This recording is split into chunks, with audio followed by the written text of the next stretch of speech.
que eu vou falar hoje é justamente essa questão das consequências políticas da TMD. Porque toda teoria sobre a realidade, ela tem uma implicação política. Mesmo que ela não se reconheça como tendo essa implicação política. Aliás, quando ela fala que não tem implicação política, é aí que ela com certeza tem. Isso é aquilo que a gente viu que é ideologia. Né? Quando a pessoa fala que ela não tem ideologia, certamente é porque ela tem a ideologia mais forte ou ideologia dominante. Então, toda teoria que vai analisar a realidade, ela tem uma implicação política, em maior ou em menor grau, é claro, né? Mas o que a gente está falando aqui, a consequência política é da mais alta importância. E isso nunca foi, digamos, escondido pelos teóricos marxistas da dependência, pelo contrário, isso foi um ponto que foi muito trabalhado por eles, muito explorado. Só para vocês terem uma ideia, dos três, né, que eu falei, o Marini, o Teotônio dos Santos, a Vânia Bambirra, todos os três estiveram envolvidos em intensas lutas políticas pessoalmente e também em intensos debates teórico-políticos. Mas, só para vocês terem uma ideia, a Vânia Bambirra é uma das poucas pessoas na história, assim, que leu toda a obra do Lenin. Ela leu tudo. Assim, é difícil de encontrar uma pessoa que tenha conseguido fazer isso, porque o Lenin também escreveu muita coisa. Parecido com o Mauro Marini, no sentido de que o Lenin tem vários livros, mas ele também tem muitos artigos, artigos pequenos, artigos longos, etc. Então, a perspectiva leninista está muito presente nos teóricos marxistas da dependência, especialmente desses três brasileiros que a gente está tratando com mais ênfase aqui no nosso curso. Agora, o primeiro ponto que eu queria chamar atenção é a análise da realidade, tal como a gente tem tentado trazer aqui, e a gente discutiu a partir do texto do Marini, não é digamos, um capricho acadêmico, um mero exercício de diletantismo intelectual. Pelo contrário, fazer análise teórica sobre a realidade implica necessariamente tentar compreender a realidade como ela de fato é, para tentar transformar essa realidade segundo aquilo que a gente conhece dela. Né? Então, é mais ou menos assim, a gente não vai fazer uma receita de alguma coisa sem conhecer quais são os nossos ingredientes. A mesma coisa acontece quando a gente vai analisar a realidade. A gente não vai tentar mudar a realidade sem conhecer essa realidade. Porque se necessariamente isso vai causar uma série de desvios em relação àquilo que a gente está querendo fazer. Né? Então, conhecer a realidade, fazer uma análise teórica da realidade, é, para um marxista, algo da mais alta importância, porque essa análise teórica vai orientar a prática política, e, por sua vez, vai voltar e rever a análise teórica, e essa relação dialética, que a gente pode chamar assim, de teoria e prática, vai dar origem àquilo que os marxistas chamam de praxis, que é a praxis política, ou seja, que a teoria e a prática política caminham uma ao lado da outra. Né? Então, é justamente essa ideia. E, nesse sentido, atualmente, o que a gente vê? A gente vê uma ausência completa de teoria em todos esses políticos, mas mais aqui ênfase nos partidos políticos. E aqui eu estou falando especificamente desses que se situam no campo da esquerda. Né? Dos da direita eu não vou entrar nisso, né, porque acho que nem cabe, mas aqueles partidos políticos da esquerda, que se dizem de esquerda, a gente não tem uma análise sobre a realidade brasileira feita por esses partidos. Eles não produzem mais teoria. Eles são orientados por uma coisa que é o pragmatismo político-eleitoral. Então, eles vão ser orientados pelo que as pesquisas dizem e pela quantidade de votos que eles conseguem ganhar numa eleição. Digamos, é essa a perspectiva entre um milhão de aspas, teórica, né, que eles adotam, é o pragmatismo eleitoral. A gente não tem um partido produzindo teoria, entendendo o momento histórico do desenvolvimento capitalista no Brasil atualmente. A gente não tem, a gente pode procurar desde os partidos maiores, como o PT, por exemplo, que não produz nada de teoria, zero, mas até os partidos menores de esquerda, como, por exemplo, PSTU, PCB, UP, todos esses partidos, eles não produzem teoria, eles não investigam a realidade para saber como ela é.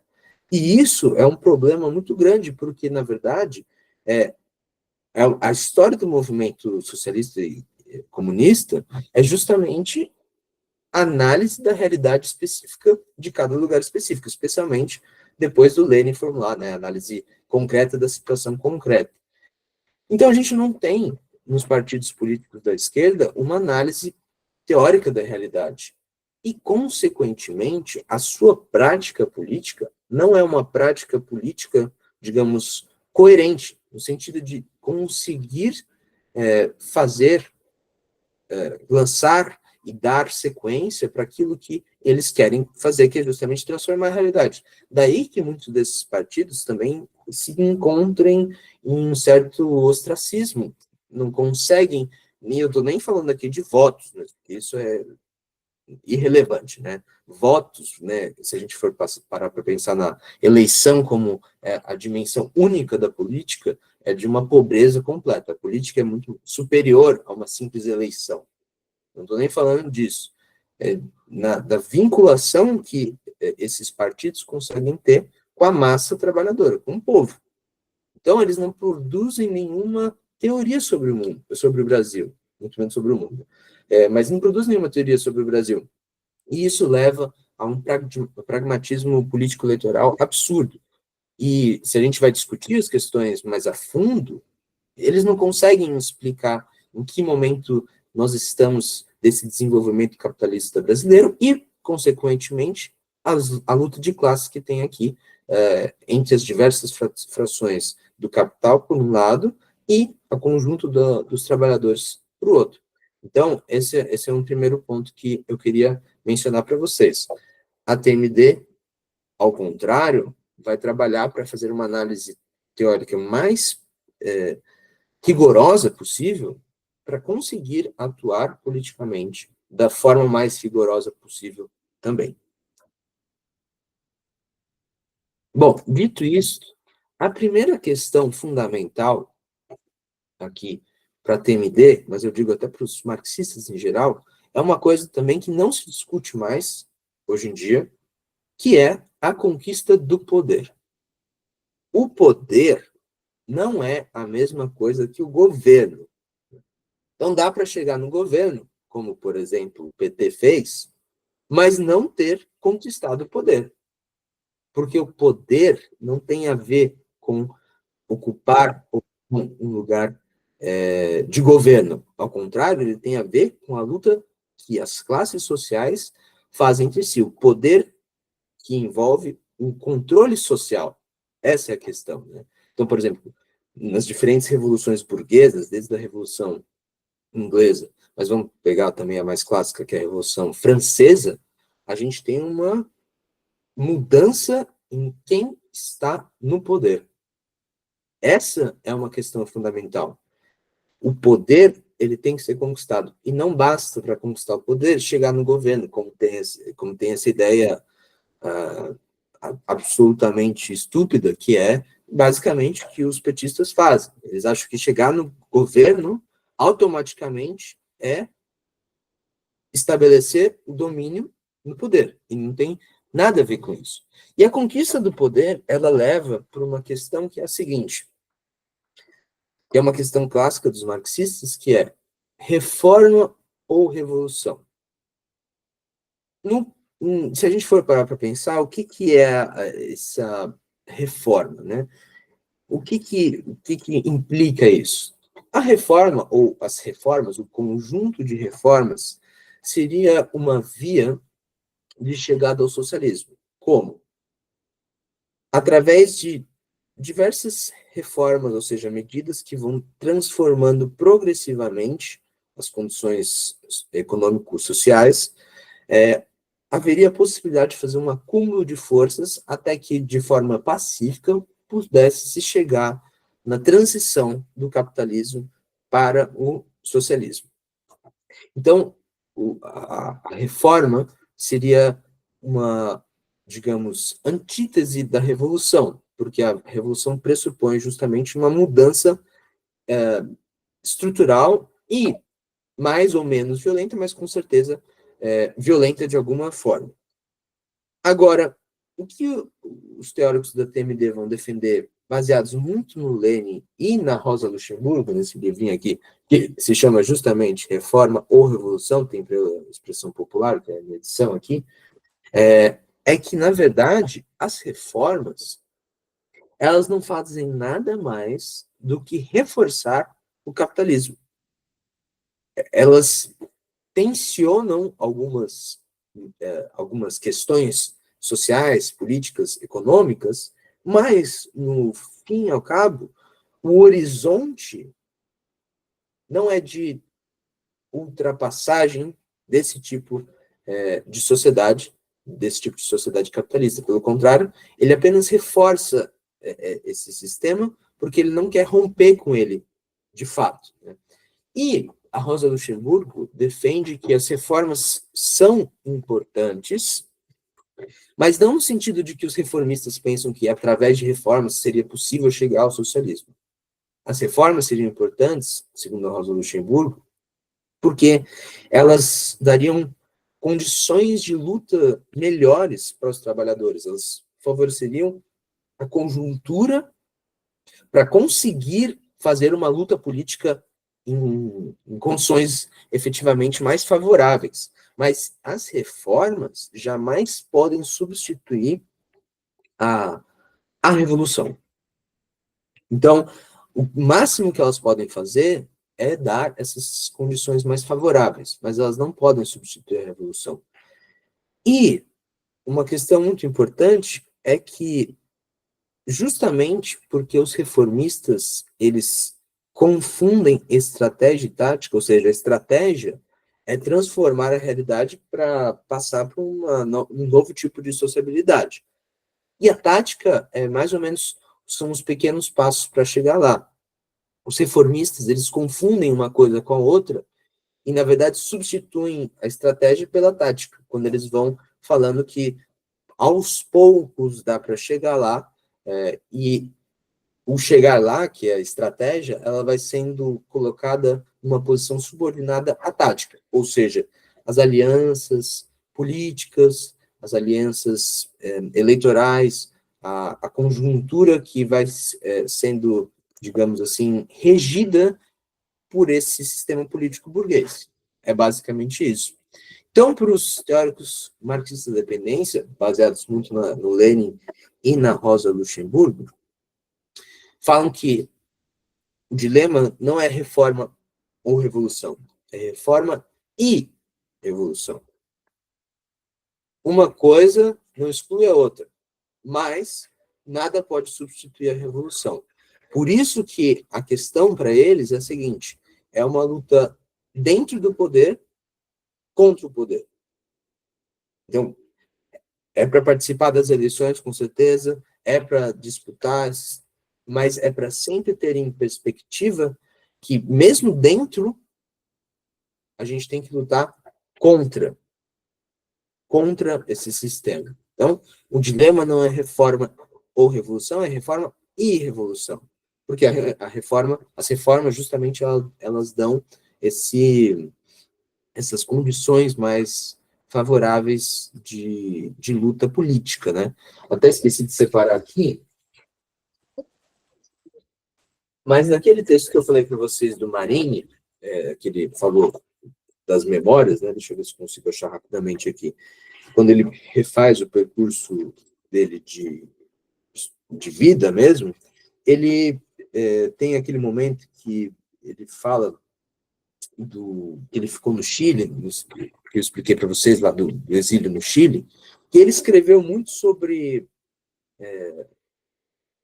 a situação chilena em geral, gerou aquele livro que eu falei para vocês, estudos, reforma ou contra-reforma, reforma e contra-reforma, estudos sobre o Chile, que é justamente analisando ali a conjuntura no governo Salvador Allende, e ele escreveu um artigo que tinha um título que era o seguinte, Chile, a economia política do fascismo militar. Mas depois, o que ele fez? Ele mudou o nome desse artigo para Economia Política de um Golpe Militar. E o que ele fala aqui é muito interessante para a gente pensar nessa questão, e acho que certamente vocês vão ver paralelos muito fortes com a nossa realidade. Ele fala assim, essa mudança de título não era aleatória. Após haver manejado inicialmente a noção de fascismo militar, acabei por descartá-la, convencido de que a caracterização da contra-revolução chilena e latino-americana em geral, como fascista, mistificava a natureza real do processo e visava justificar a formação de frentes amplas, em que a burguesia tendia a assumir papel hegemônico. Qualquer coincidência com o Brasil não é mera coincidência. Então, perceba que ele tá abdicando de chamar uma coisa que é fascismo, que foi a ditadura do Pinochet, que foi a coisa mais próxima de um fascismo, mas não é fascismo também. Ele falou que não ia chamar, porque essa ideia de fascismo é justamente uma porta para essas frentes amplas, justamente coisas que estão, né, aí recorrentes nas eleições passadas e certamente na próxima que a gente vai ter, justamente sobre a liderança das diferentes frações do capital. Então, o Marinho escreveu isso há 30 anos atrás, mas parece que isso se encaixa como uma luva para agora, né? Por isso que essa questão da reforma ou revolução é muito importante. Um próximo ponto é o seguinte, bom, como é que a TMD propõe que haja, digamos assim, essa relação entre a reforma e revolução com o conjunto dos trabalhadores, né? Com a massa dos trabalhadores. Bom, eles seguem a ideia leninista de uma vanguarda política. Eles acreditam que deve existir uma vanguarda política. Agora, a vanguarda para eles não é uma vanguarda que deve dirigir as massas, que fala assim, faz desse jeito. Não. O que a vanguarda deve fazer é estar lá ao lado dos trabalhadores, fazendo e reforçando a forma que os próprios trabalhadores acharam para fazer a sua luta, fazer o seu combate, fazer a sua organização, mas, ao mesmo tempo, a vanguarda deve tentar elevar ao máximo possível o nível de consciência dos trabalhadores. Daí que surge uma questão que é uma relação dialética que os teóricos marxistas de dependência veem entre a vanguarda e os trabalhadores, que é a seguinte, a vanguarda não entra em contato com a classe trabalhadora, com o conjunto dos trabalhadores, e fala a partir da consciência que ela, a vanguarda, tem da realidade, da consciência da realidade concreta daquele momento. Ela, ao contrário, tem que partir da consciência que a própria classe trabalhadora tem. Mas, dialeticamente, ela tem que buscar, ao mesmo tempo, elevar o nível dessa consciência. Então, o objetivo da vanguarda não é, digamos, conduzir os trabalhadores e falar para eles como se estivesse falando, explicando uma coisa que eles simplesmente devam cumprir. Não, ao contrário, os trabalhadores devem fazer a sua própria organização e a vanguarda deve estar lá, justamente na vanguarda, tentando elevar o nível de consciência, mas apoiando e reforçando a forma de luta que os próprios trabalhadores desenvolveram no seu percurso histórico. Então, a vanguarda política para a TMD é algo de extrema importância, mas ela tem a sua, digamos, relação dialética com a base, com a massa trabalhadora.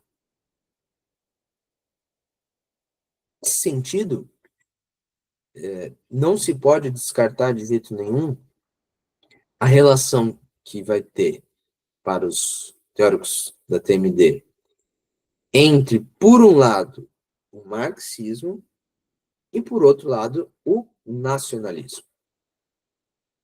Só uma questão importante: todas as revoluções socialistas, elas foram, antes de mais nada, revoluções nacionais. Então, a gente tem, no próprio nome delas, esse nacionalismo impregnado. Então, a Revolução Russa, a Revolução é chinesa, a Revolução é cubana, a Revolução é mexicana, a Revolução é, em primeiro lugar, nacional. E nunca se pode fugir disso, porque, como a gente já conversou, diferentemente da CEPAL, que acreditava que a independência não se internalizava, pelo contrário, a dependência se internaliza. E aqui existe, localmente, né, a nível nacional, um embate entre as diferentes classes sociais.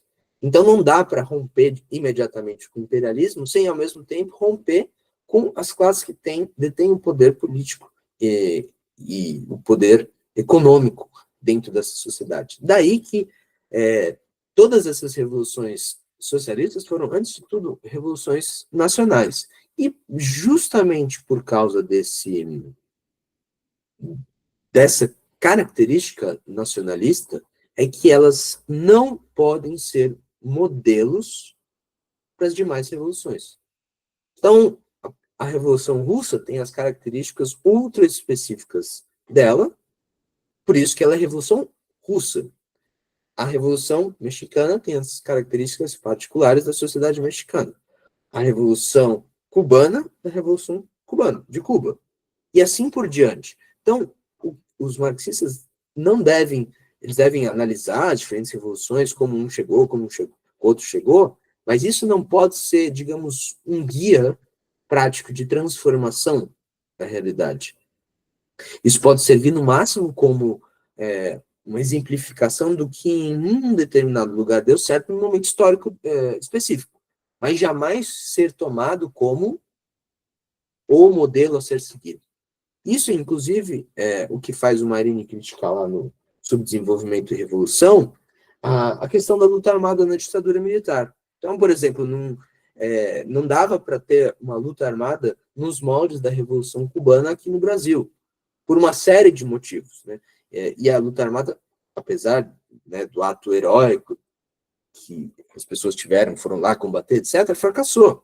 Ela fracassou, não porque a luta armada em si seja um problema, mas ela fracassou porque as condições concretas da sociedade brasileira eram diferentes das condições concretas da sociedade cubana. E o momento histórico também era diferente. Então, as revoluções socialistas são nacionais e, justamente por esse primeiro caráter nacional, elas não podem ser tidas como um modelo. Tem, inclusive, eu esqueci de separar aqui, mas eu tenho um conjunto aqui de textos, aqui, por exemplo. Essa coleção aqui foi organizada por Emília Viotti da Costa, uma historiadora bem famosa, importante do Brasil, pela editora da Unesp, que é um conjunto que chama As Revoluções. Então, tem todas as revoluções justamente com o título das revoluções: Revolução Cubana, Revolução Nicaragüense, Mexicana, Chinesa, Russa e etc. É uma coleção bem legal para vocês terem, lá na Feira do Livro da USP. Geralmente está bem baratinho, assim, R$ 15, 20, acho que no máximo. E dá para ir comprando aos poucos. Vale a pena. Mas isso só para falar que a gente tem que estudar essas outras revoluções com isso em mente. Agora, isso necessariamente leva a gente para um segundo ponto, que é o que eu falei lá no começo: a necessidade de compreender, teoricamente, a realidade, porque cada realidade detém a sua especificidade. Essa questão do modo de produção capitalista, quer dizer, todos os países que a gente está discutindo são capitalistas. Mas a forma do capitalismo de se universalizar é particularizando. Então, em cada país, em cada formação econômico-social, ele vai ter uma forma de desenvolvimento que vai dar origem a diferentes capitalismos, digamos assim. Por quê? Porque as diferentes sociedades são diferentes, justamente. Elas detêm especificidades concretas que divergem uma das outras. Então, antes de tudo, necessário entender quais são as especificidades do nosso país, no caso do Brasil, por exemplo. E aqui, o que eu falei do nacionalismo e do marxismo vai num espectro bem amplo, desde o fundamental, que é compreender o desenvolvimento capitalista, ou seja, essa relação da economia brasileira, a longo prazo, não da política econômica, mas da economia política, do modo de produção capitalista aqui no Brasil, mas ela passa também por uma série de outros aspectos fundamentais. E entre esses aspectos, a gente pode colocar a cultura, compreender a cultura específica de um país, faz parte de compreender as possibilidades e as potencialidades de se realizar uma revolução social. Sem levar em conta o aspecto econômico, o aspecto político, o aspecto social e o aspecto cultural, a gente sempre vai deixar de lado uma parte fundamental do que é aquele determinado país, aquela formação econômico-social, e justamente a gente vai não ter a plena compreensão do que para aquele povo faz sentido. Então, esse é o ponto. Tem um outro livrinho aqui muito interessante que eu tenho, deixa eu ver se eu acho aqui. É um livrinho bem pequenininho de um professor que se aposentou agora. Ele era, acho que de uma universidade federal de Juiz de Fora, acho, se eu não me engano.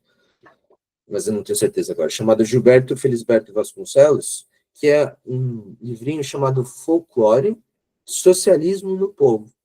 Então, aqui ele vai discutir justamente algo muito caro para a TMD, que é essa relação da cultura com a transformação social. E ele vai pegar especificamente o caso do folclore, como o folclore é uma força cultural extremamente importante, e o marxismo não deve, pelo contrário, renegar o nacionalismo, mas ele deve incorporar esse nacionalismo. Não o nacionalismo burguês, tacanho, etc., mas o nacionalismo revolucionário. O nacionalismo ele foi por muito tempo negligenciado pelos marxistas brasileiros e de muitos outros lugares, e ainda acho, porque ele justamente detinha essa dimensão extremamente conservadora, se não reacionária. Mas, pelo contrário, o nacionalismo revolucionário, ele entende a perspectiva nacional em toda a sua dimensão e toda a sua potência. E justamente por causa disso, ele lança a mão de um projeto de transformação, de revolução social, que não negligencia essas características nacionais, mas, ao contrário, leva elas em conta no projeto político que se pretende realizar. Daí que o tema seja justamente a Revolução Brasileira.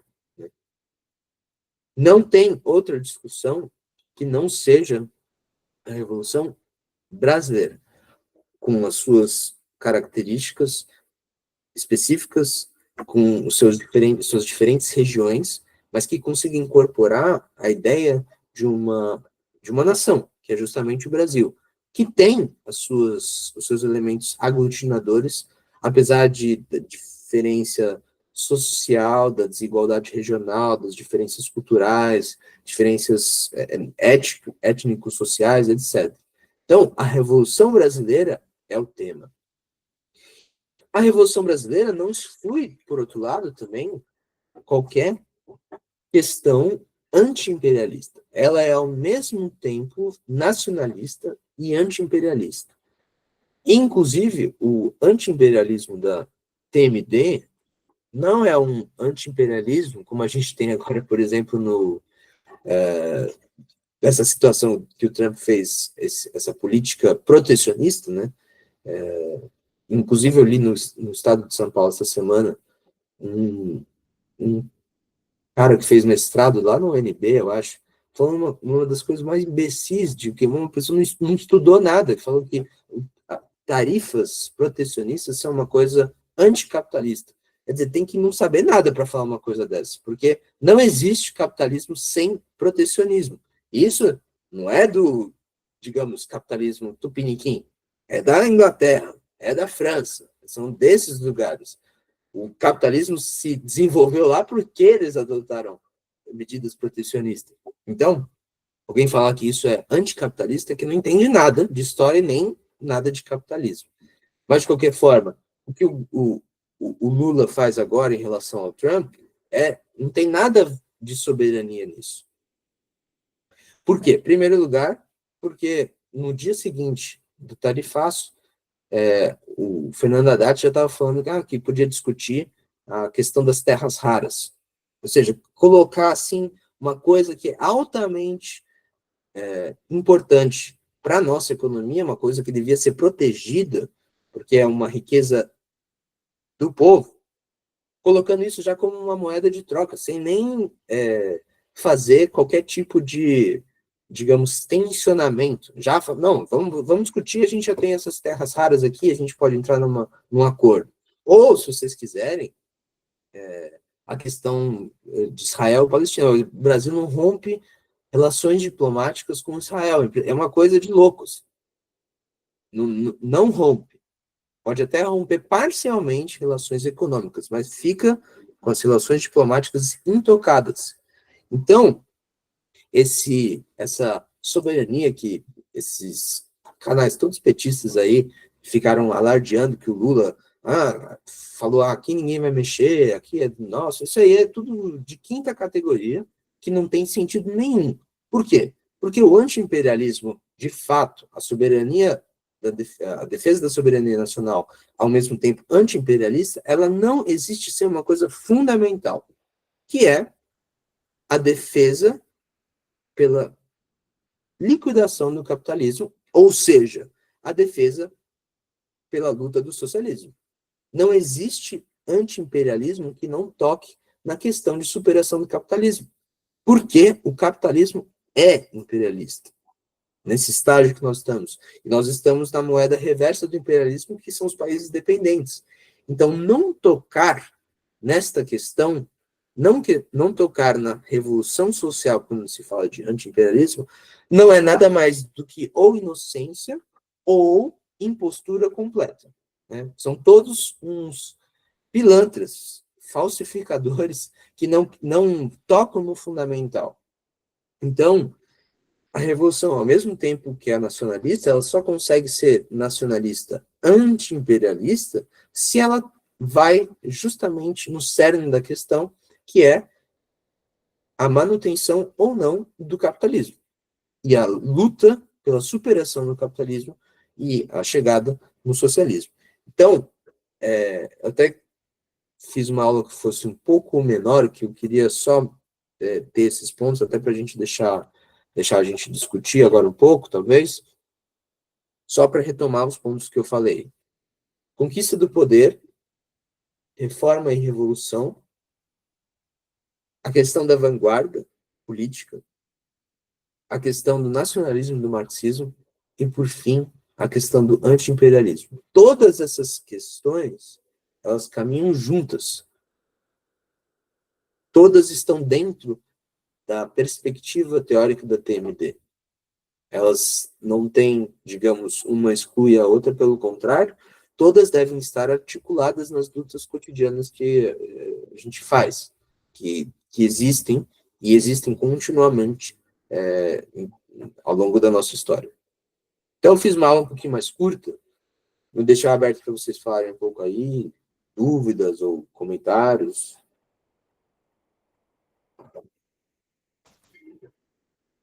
Deixa eu ver se alguém escreveu alguma coisa aqui no chat. Não se sintam acanhados, tá? A gente nunca mais, quer dizer, nunca mais, eu não posso falar, né? Mas a gente não vai se ver tão cedo assim. Sim, Felipe.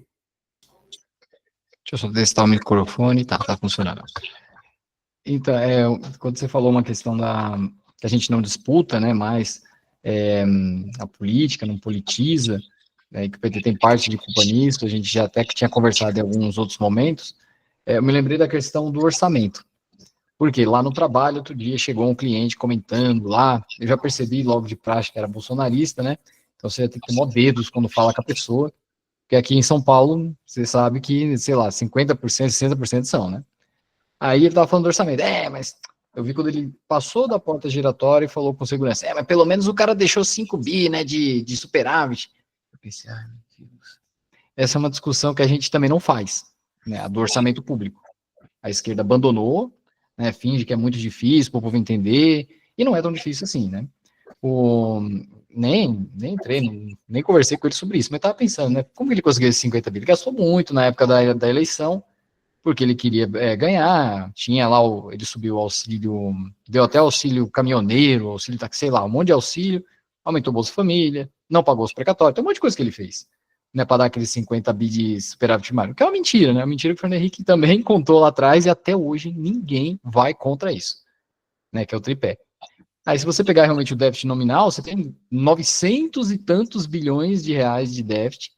Disso daí, a gente tem 10, que é a diferença de receita e arrecadação, 40 de variação cambial, mas 900 e tantos de déficit é juros e amortização, né? Que o governo poderia dar um jeito controlando a taxa de juros, mas esse debate a gente não faz mais, né? A gente não quer ganhar nisso. Por que eu acho que o debate do orçamento é importante? Porque a gente poderia usar o orçamento como ferramenta pública para poder desenvolver obras, fazer metrô, trem, melhorar a educação, pagar salário de professor, resolver os problemas da Previdência, que é outro debate que a esquerda não faz mais, né? Largou mão. Tanto é que passou a reforma do Bolsonaro com casca e tudo, né? O Lula fez uma reforma da Previdência lá em 2003 também. Fez também, e ninguém falou nada, foi aí que surgiu o pessoal, É. né? Aí ficou por isso, porque eles criam essa ficção de que você não pode gastar, porque senão vai estourar a galáxia. E nesse problema dos aposentados que teve aí dos descontos, falaram 6 bi, né? Uma outra oportunidade perdida que o Lula teve de, sei lá, é que ele não quer fazer isso, né? Ele não tem essa perspectiva da revolução, né, de vanguarda, nem nada. Porque era uma chance dele chamar a cadeia de rádio e TV e falar, olha, descobrimos isso lá atrás, mas nós vamos devolver. É 6 bi? 6 bi devolve. Ele gastou 60 mais ou menos na pandemia e não deu inflação. Né? A gente tinha que encarar esse debate, porque sem isso a gente não vai conseguir politizar o povo. Ele vai sempre achar que a gente não tem dinheiro, que não dá, que não dá. E com isso você vai passando todas as reformas liberais, neoliberais, que além de sei lá, desgraçar a vida do povo, né? Você despolitiza. Você vai criando você vai solidificando a ideologia ali. Ninguém pensa mais fora dessa caixinha. Ninguém fala mais de tomar a Eletrobras de volta, né, de desfazer a reforma trabalhista, desfazer a reforma da Previdência. Ninguém fala mais. Agora eles estão falando só do imposto de renda tal, mas com certeza vai passar metade só do que estava lá no projeto, né? Então eu fiquei pensando nisso, que a gente, como vanguarda, eles disputam só o governo, o poder não. Porque na É. eleição é uma ótima hora de você fazer isso. E tem um candidato que vai lá e fala, ó, é assim que funciona, não precisa ser desse jeito, porque o cara pode não ganhar a eleição, mas ele levanta a bola para aquilo. Você deve lembrar da eleição de 2019, 2019 18, a gente estava lá na USP, né, aquele negócio do tirar seu nome do SPC, você lembra? Que viralizou lá do Ciro, vou tirar seu nome do Ah, SPC. sim. Sim, é 2018, eu acho. Debate assim, que é um arranjo ali que você faria para limpar os juros da galera, para limpar o nome. Depois disso, agora o Haddad falou que ia fazer, fez desenrola, não adiantou nada. Mas foi ali uma pauta que foi levantada, não foi por alguém lá do campo da esquerda, né? Que poderia ser um instrumento de politização, inclusive para criticar o abuso dos bancos, mas o PT meio que só absorveu e manteve como estava, né? Isso que eu acho que esse é um grande problema. A gente não vai ter nenhum candidato para fazer essa politização, porque todos eles foram absorvidos ali, de certa forma, pelo PT, né? Até o Boulos, que gritava um pouquinho ali, agora foi lá absorvido também, e aí a gente continua. E o Lula não vai viver 100 anos, né? 120, né? Bom, nem o Oscar Niemeyer conseguiu, né? Né, então, essa é uma preocupação que eu tenho, porque a gente não tem isso mais, né? Eles não pensam países, não pensam em projetos, revolução, então nem se imagina, tá fora do horizonte, né? Eu acho que a questão da discussão do orçamento é importante. A gente só não pode cair no que é muito comum também, especialmente desses economistas que se situam nesse campo da esquerda, mas que em grande parte são keynesianos, de que a gente tem que se orientar pelas medidas de política econômica, né? Porque Uhum.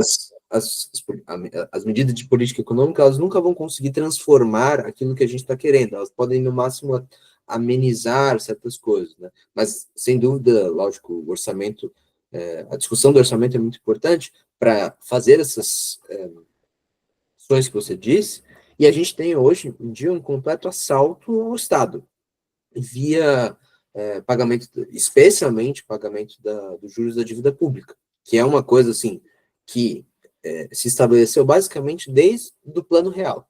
O Fernando Henrique pegou, acho que em 70, a dívida pública estava em 70, ele deixou em 600 ou 700 bilhões. O Lula pegou de 700 bilhões, acho que ele passou para 1,5 trilhão, ou 2 trilhões, uma coisa assim. E ela só foi aumentando em todo esse tempo. Então, eu acho que a questão justamente é compreender o desenvolvimento do capitalismo brasileiro e a fase atual que ele está, que é basicamente de produção de um capital que Marx chama capital fictício, né? Esse capital baseado no, entre outras coisas, juros de dívida pública. Então, a gente tem um completo assalto ao Estado via pagamento dos juros da dívida pública, que a maioria não é de pessoas comuns, igual eu, você e todo mundo que está assistindo aqui. Pelo contrário, são grandes, às vezes grandes grupos ou grandes proprietários de diversas indústrias, né, grandes bancos, etc. e tal. Mas a gente também tem um assalto ao Estado via esse processo constante de desnacionalização ou privatização dessas empresas que são estatais. A Eletrobras é um absurdo completo, um negócio escandaloso, mas a Petrobras também, inclusive com a Dilma, quando ela fez a lei da partilha. Negócio assim, que é um crime que ela fez, que ela pegou e autorizou empresas estrangeiras a virem extrair petróleo daqui. Fora que a Petrobras funciona num esquema de dar lucro para os acionistas. Tudo bem, o governo é um dos acionistas, mas não é o único, né? Então, funciona num esquema que, inclusive, tem uma entrada de dólares muito grande. Então, a Petrobras fica numa situação que ela não vai defender os interesses do povo, mas, ao contrário, ela vai fazer a política econômica que for mais adequada para os seus acionistas. E isso, inclusive, e aí, só para finalizar a questão que você falou, o Lula é certamente, e o PT, mas o Lula que comanda o PT, porque vamos combinar que a base do PT não tem importância nenhuma.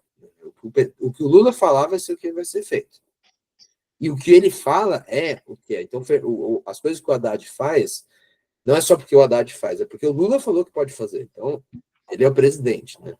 Mas o Lula não é um político, justamente nessa ideia da TMD, que vai elevar o nível de consciência da população. Ele não convoca manifestações, ele não faz pronunciamentos, muito escassamente, raramente faz pronunciamentos em rádio, televisão, coisas que ele podia estar toda semana falando para a população em geral, elevando o nível de consciência, justamente isso que você falou, falar, não, aqui, ó, como estão, os juros da dívida tá isso, é um negócio absurdo, não dá para a gente continuar, porque está tendo acesso ao Estado, vamos reverter a reforma trabalhista, que inclusive foi uma das propostas que eles tiveram lá na eleição de 2022 contra o Bolsonaro, só para mostrar como, né, é tudo uma pilantragem completa. Mas o Lula não é um político que leva a consciência do povo. Pelo contrário, ele faz ela regredir. Ele usa metáforas extremamente surradas e de um rebaixamento completo. Do tipo, não dá para gastar. O orçamento é igual ao nosso orçamento de casa, não dá para a gente gastar mais do que a gente recebe. Isso não tem nada a ver com o orçamento de um Estado. É por isso que chama economia política, né? Não é economia de casa, é economia da polis. Então, o Lula certamente não é um político que vai se dar esse papel, porque, e esse é o ponto fundamental, o PT, ele e todos esses partidos que se dizem revolucionários, mas no final eles fecham todos com Lula. Eles fecham todos com Lula. O PSOL, então, nem se diga, né? É quase um puxadinho do PT, e não é de agora. Ele vem se tornando cada vez mais um puxadinho do PT. O Boulos precisava fazer o que o Freud falava na psicanálise, que é matar o pai, né? Não literalmente, mas matar o pai, que é o Lula. Matar analiticamente, digamos assim. Então, o que eles querem é simplesmente ocupar o governo. Não tem nenhuma transformação social aí. E daí que, alguém até falou, acho que no chat, não tem diferença entre o teto de gastos e o arcabouço fiscal. É a mesma coisa. Mas a questão mais importante é o seguinte, mesmo que não tivesse arcabouço fiscal, não dá para ter um desenvolvimento nacional capitalista autônomo no Brasil. A ideia cepalina, a ideia do ISEB, dos desenvolvimentistas, é uma coisa que não pode se concretizar aqui, mesmo que não tenha esse limite de orçamento. Então a gente tem que discutir o orçamento, mas a gente também tem que ter em mente que não dá para fazer aquilo que ele se propõe a fazer, né? E essas pequenas migalhas, digamos assim, como, por exemplo, Bolsa Família, que é uma coisa insignificante no orçamento, é ridículo de nada, assim, nada. Não dá para, de um lado, fazer uma coisa que é insignificante disso, e, por outro lado, fazer um plano safra de 500 bilhões de reais. Né? Então, o Lula e o PT, de um lado, falam uma coisa, e do outro, eles fazem exatamente o oposto.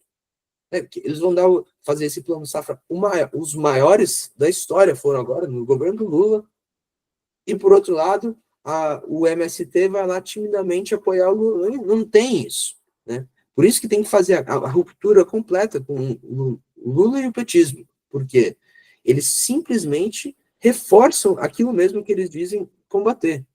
E o problema desses partidos de esquerda é que, beleza, no primeiro turno, eles até podem votar num candidato deles.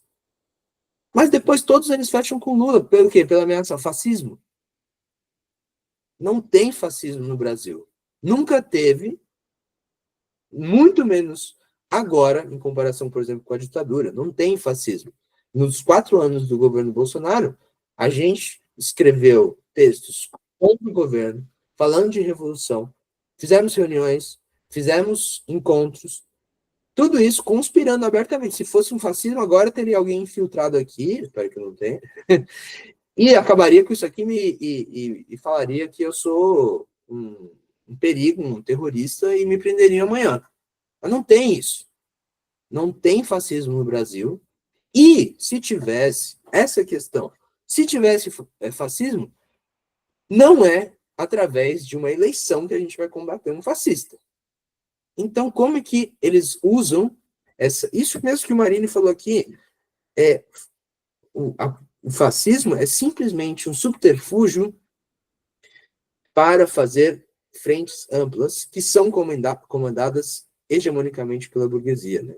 Tem aquela frase famosa, acho que é do Samuel Johnson, falando que o nacionalismo, o patriotismo é o último refúgio dos canalhas, que é um contexto específico, mas a gente pode dizer que a frente ampla é o último refúgio dos canalhas. Por quê? Justamente não é para combater nenhuma ameaça fascista, não é para acabar com o neoliberalismo. Porque eram essas duas coisas, né? Votar no Lula para acabar com pedir ameaça fascista e acabar com o avanço do neoliberalismo. Por acaso, alguma dessas coisas se concretizou? Não, porque não tem fascismo. E 2, eles estão fazendo todas as medidas econômicas que o Bolsonaro fez, estão intensificando, inclusive, algumas.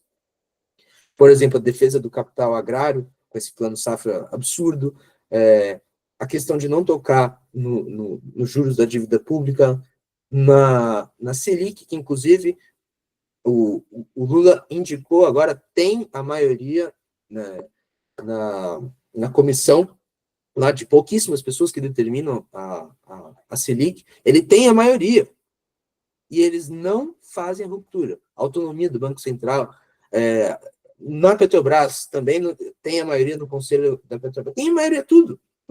Aí fala do Congresso Nacional, e a pergunta é, quando antes, na história do Brasil, teve um Congresso com maioria que era do governo? Nunca.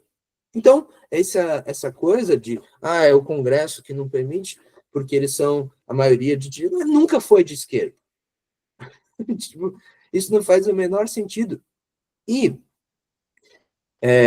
as medidas, não é o Congresso que está colocando, é o próprio governo. É o próprio governo que faz isso. É o próprio governo que falou do BPC, é o próprio governo que mantém o teto de gastos, é o próprio governo que não fala nada da privatização da Petrobras, que não fala da reforma trabalhista, coloca e faz o plano safra, não vai contra aquilo mesmo que eles dizem que era o mal do Bolsonaro. Então, essa pilantragem que os petistas fazem é justamente colocar o Congresso como maior impeditivo, mas, primeiro, o governo tem feito essas medidas, e segundo, muito importante, o governo ele tem que tensionar esse, digamos, conjunto de políticos totalmente corruptos que estão no Congresso, tem que tensionar fazendo o quê? Essa comunicação para a população, elevando o nível de consciência, fazendo isso acontecer de alguma forma. Porque fica um jogo muito cômodo. Inclusive, o Lula falou várias vezes que todas as medidas que ele colocou para o Congresso Nacional foram aprovadas com a maioria. Então, ele coloca as medidas e o Congresso aprova, porque ele fez uma aliança tão ampla que engloba todo mundo, e inclusive os partidos que eram da base de sustentação do Bolsonaro. Ou seja, é uma coisa assim totalmente mentirosa e cínica. Eles são todos cínicos, esses petistas, o Lula, etc. O que a gente tem que fazer, e aí cabe o papel da TMD, é justamente fazer uma ruptura com isso. E eu acompanho as eleições há muito tempo. Em 2014, por exemplo, só para a gente pegar essa data, desde 2013, que teve um monte de manifestações, 2014, tinha que votar na Dilma porque a ameaça fascista era o Aécio Neves. 2018, tinha que votar no Haddad porque a ameaça fascista era o Bolsonaro. Em 2022, tinha que votar no Lula porque a ameaça fascista era o Bolsonaro. Só que os petistas esquecem que eles chamaram, por exemplo, ninguém menos, ninguém mais que o Geraldo Alckmin, de fascista quando ele era governador aqui de São Paulo. Onde está o nosso camarada, nosso companheiro Alckmin agora? Está lá junto com eles. Essa lenga-lenga petista é de longa data. E eu digo isso que a gente tem que romper, porque lógico que o marxista tem que analisar a conjuntura, ver o que é possível de ser feito, e em certos momentos a gente tem que fazer a medida que não é revolucionária mesmo, mas isso se prolonga. Quantos anos a gente já teve de governos petistas? 8 do Lula, 6 da Dilma, mais 4 agora, 14, quase 20 anos. Quantos anos precisa para fazer alguma transformação? Um século? 2? Não tem como, né?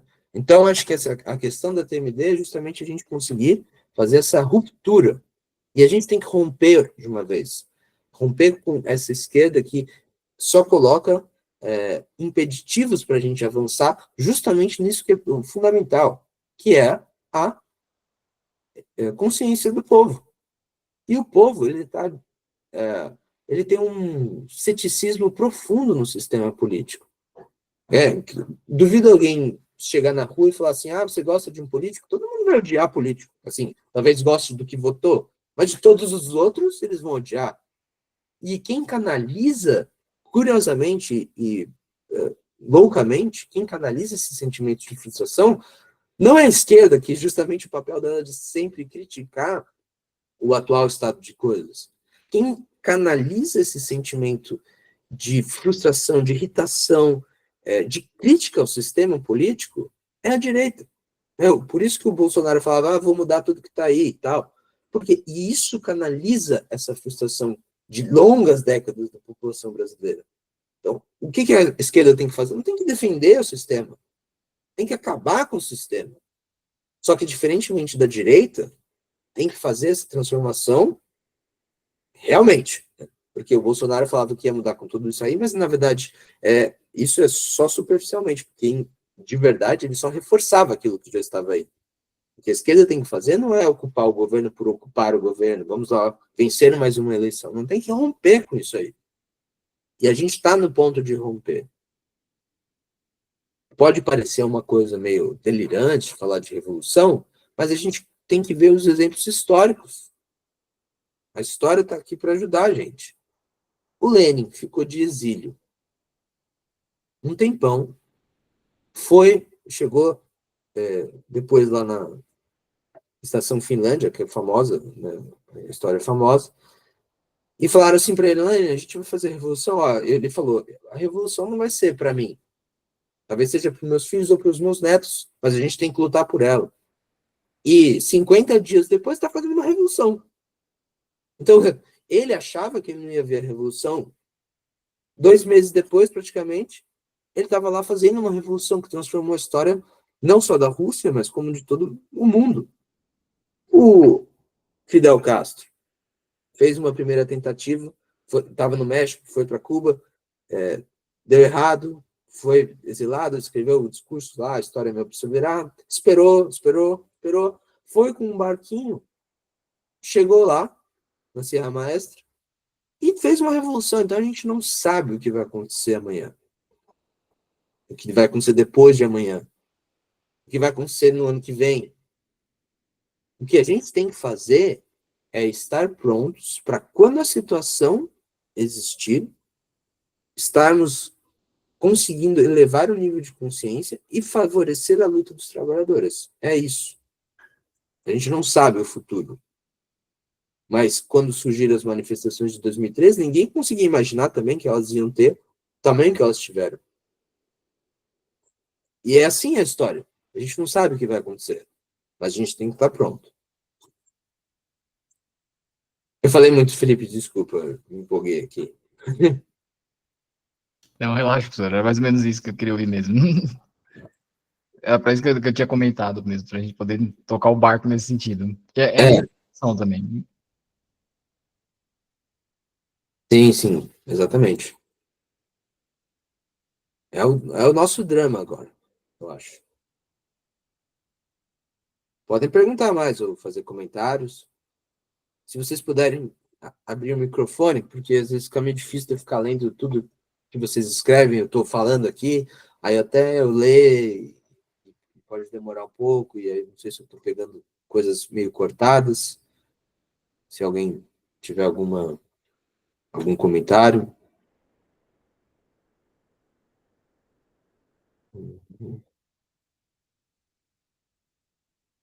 Perguntam do Chico de Oliveira aqui, né? Sim, ele escreveu esse livro que é a Crítica à Razão Dualista. Aquele professor que eu falei para vocês, o Nildo Orix, que inclusive estava aqui semana passada, estava lá na mesa que eu mediei, escreveu esse livro, chama O Colapso do Figurino Francês, que ele vai mostrar como muitos desses teóricos ignoraram as teses do Mauro Marinho. O Francisco de Oliveira, o Chico de Oliveira, tem uma importância, só que ele padece do mesmo problema dos outros. Ele simplesmente fez como se a TMD não existisse. Então, ele tem a importância, até pelo que você trouxe, da questão da reprodução da força de trabalho, do Exército Industrial de Reserva, tudo certo, tudo é interessante, mas ele desconsidera completamente a contribuição do Rui Mauro Marini, por exemplo, né? Então, ele reforça, em certa medida, essa questão da teoria da dependência como sendo um produto do Fernando Henrique. Mas, claro, deve ser lido também. E criticado. Lido e criticado. Aliás, todo mundo tem que ser lido e criticado.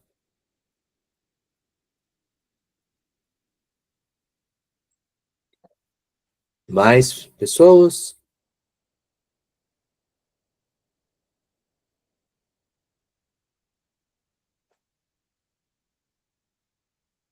Ah, Vanessa, sim. Oi, professor, boa noite. Boa noite. Quando você fala de revolução, a gente vê que a revolução de outros países, como você disse, né, tem modelos diferentes, né? Uhum. Mas assim, o que você falou, né? Tem a diferença, antes disso de comentar sobre isso, tem a diferença entre governo e quem está no poder de verdade, e a gente percebe que a esquerda realmente nunca chegou no poder de verdade. Então, assim, porque eles precisam se aliar à direita e ao agronegócio, o que seja de poder interno para poder realmente dizer que a esquerda está no poder, né? Então, assim, eu vejo realmente que é só uma ruptura e uma revolução, porque realmente parece não atrair nem o próprio povo, né, à esquerda, se ela realmente se torna esquerda. Então, assim, como não se tornar a revolução um grupo de pessoas como foi o 8 de janeiro, daquela forma bizarra de violência, e sendo que a revolução é conhecida com violência e tal, e aí que vão vir críticas sobre, que é contra a democracia e tal, e que são tão parecidas como essas bizarrices que a gente vê hoje. Então, como você vê a revolução no Brasil dessa diferença, para não cair nesses casos, assim, né? Sim, bom, então, é claro que a revolução não vai ser possível ser o produto de algumas dezenas de pessoas, né? Ela tem que colocar em movimento o conjunto do povo. A questão é que a gente só vai conseguir fazer uma efetiva mobilização quando a gente fizer primeiro essa ruptura com o que a gente pode chamar talvez de uma concepção meio parlamentar de política, que só vê na eleição o fim último de qualquer prática política, e partir para uma instância que é o seguinte: a gente pode perder a eleição, mas a gente vai ganhar outra coisa, que é ganhar a consciência, ganhar o apoio do povo. E como que a gente faz isso, como você falou? Justamente naquele ponto que eu toquei. Existe uma insatisfação muito grande da população brasileira com tudo, né? Com fome, violência, miséria, transporte e com o sistema político. A primeira forma da gente conseguir, digamos, angariar apoio não é falar assim, ah, não, vamos fazer uma revolução socialista agora. A primeira forma da gente conseguir angariar o apoio é justamente apontando e entendendo a insatisfação das pessoas com o sistema. Falar, não, a gente é contra isso aí. E o que a gente quer colocar no lugar é uma outra coisa que não tem nada a ver. Como eu falei no começo, a revolução, para acabar com a dominação capitalista, né, acabar com o poder das frações do capital, ela vai ser violenta. E essa dicotomia que, ah, não, isso é violento e tal, isso é uma coisa que ignora a história, porque, por exemplo, a Revolução Puritana na Inglaterra, a Revolução Francesa, não foram revoluções nem um pouco pacíficas, né? E segundo, que é uma concepção da democracia burguesa. Então, quer dizer, é a democracia, existe democracia agora. Por acaso a sociedade brasileira é pacífica? Não. Então, acho que a gente tem que criticar esses pontos, mas antes de tudo, como é que a gente vai conseguir o apoio da população? Entendendo essa frustração e se colocando como como algo possível de ser transformado, né? Colocando essa possibilidade de transformação. E, provavelmente, a revolução que nós teremos será uma revolução violenta. E ela será, assim, todas as revoluções socialistas são acusadas de violenta por todas as pessoas que não são socialistas. Né? Então, a Revolução Russa é acusada de ser violenta, a Revolução Cubana, o Che Guevara, fuzilou quantas pessoas, uma revolução, né? Então, o que a gente tem dessas pessoas que fizeram 8 de janeiro é uma coisa muito mal orquestrada ali, a gente não tinha, por exemplo, apoio dos militares, é um bando de pessoas que, insufladas pela essa ideia do Bolsonaro, foram lá e fizeram isso que que inclusive, diga-se de passagem, Lula perdeu a oportunidade quando fizeram isso, de fazer um monte de coisa, assim, trocar todo a cúpula militar, fazer uma limpa nisso aí, fazer uma nova doutrina militar, perdeu toda essa chance, deixou acontecer lá o José Múcio, que é o ministro da Defesa, ficou tranquilíssimo, passou pano, tudo certo e tal, e agora, convenhamos, né, o Alexandre de Moraes ficar perseguindo essas pessoas, isso aí não tem importância nenhuma. Porque essas pessoas, assim, pensa numa fila, elas estão na 50ª posição de importância depois do número 1000. Não tem nenhuma relevância essas pessoas. A gente tem que ir para além, né? Essa é a questão. Então, além do que, o STF, e isso é muito importante, a população ela tem um ódio que é muito positivo nesse sentido, um ódio dos políticos, um ódio do sistema, um ódio dos tribunais. O STF e isso é Emília Viotti da Costa, tem um estudo sobre o STF, inclusive, o STF é uma instituição historicamente retrógrada. Então, o Alexandre de Moraes pode até estar fazendo ali uma coisa que é para os petistas boa, que é mandar o Bolsonaro para a prisão, mas os petistas alimentam uma ilusão que é a seguinte: mandar o Bolsonaro para a cadeia acaba com o avanço da direita. Isso é mentira. Isso não é verdade. A direita vai existir com ou sem Bolsonaro. Já arranjou outras pessoas, por exemplo, o governador de São Paulo se apresenta já como uma possível opção caso o Bolsonaro esteja de fato preso, e que parece que ele vai estar. Então, o STF, ele continuamente ele vai contra o povo. Por exemplo, a questão dos direitos trabalhistas, a reforma trabalhista totalmente apoiada pelo STF. O Gilmar Mendes falou, acho que ontem, ou antes de ontem, ali no Estado também, que a CLT é uma coisa ultrapassada. Tinha uma questão não lembro quantos anos atrás, o piso nacional de enfermagem, que eles também acabaram com o piso nacional de enfermagem. Então, assim, eu acho que a gente tem que tentar fazer essa elevação da consciência, mas partindo justamente do que a própria população já diz, né? Que a própria população já sente, que é essa raiva, esse ódio das coisas como elas estão. E aí, como vai ser, eu não sei, né? Ninguém pode saber, mas certamente ela envolverá algum nível de violência. Quando o João Goulart, lá em 1963, 64,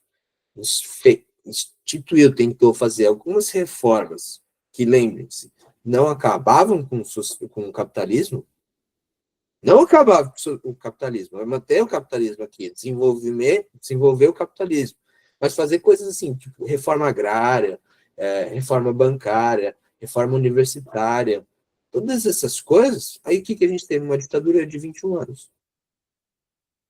Então, eu tenho certeza que vai ser um processo que vai ser violento. E, geralmente, na periferia, nos países periféricos, a contra-revolução, ela se dá ainda de uma forma mais brutal do que nos países centrais. Dado o nível da desigualdade social que existe e do tensionamento da luta de classes que existe também.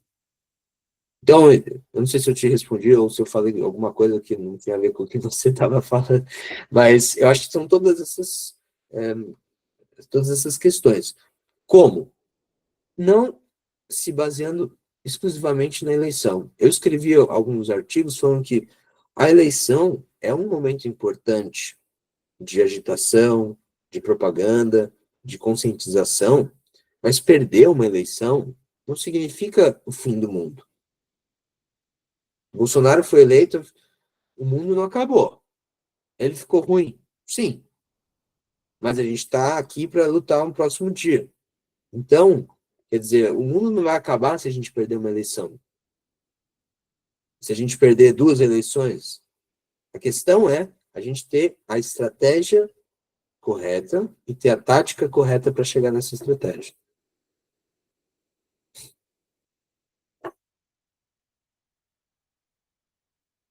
Não sei se mais alguém tinha escrito alguma coisa aqui.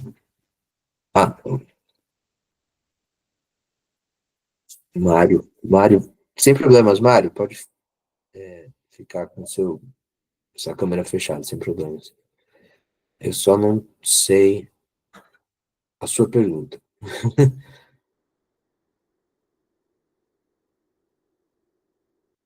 Você tinha uma pergunta no chat, mas eu não estou achando.